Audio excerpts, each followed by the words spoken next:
Hello friends, welcome to life with Malar. இன்றைக்கி வாழைப்பூ கயிறு கட்டி கோலா உருண்டை எப்படி செய்யுதுன்னு பார்க்கலாம் வாங்க. அதுக்காக வாழைப்பூவை க்ளீன் பண்ணி எடுத்துக்கிறேன். இப்போ அதில் மஞ்சள் தூள், உப்பு சேர்த்துக்கோங்க.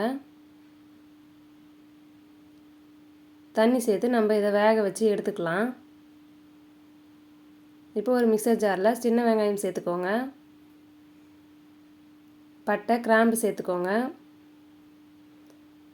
சோம்பு சேர்த்துக்கோங்க. இது கூட பச்சை மிளகாய் ஒன்று சேர்த்துக்கலாம். பூண்டு, இஞ்சி சேர்த்துக்கோங்க.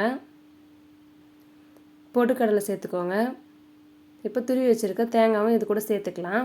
நம்ம வேக வச்சுருக்க வாழைப்பூவை இது கூட சேர்த்து அரைச்சிக்கோங்க.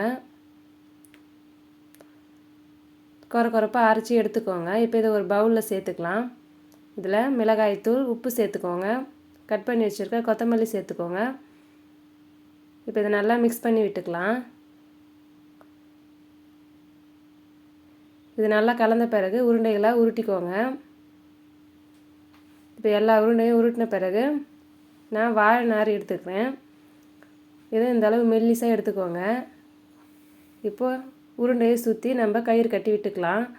இப்போ ஆயில் சூடானதும் நம்ம ஒவ்வொரு உருண்டைகளாக பொரித்து எடுத்துக்கலாம்.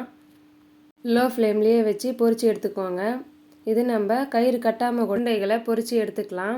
இதை நம்ம மீடியம் ஃப்ளேம்லேயே வச்சு பொரிச்சிக்கலாம். ட்ரை பண்ணி பார்த்துட்டு எப்படி இருக்குன்னு மறக்காமல் கமெண்ட் பண்ணுங்கள். தேங்க்யூ.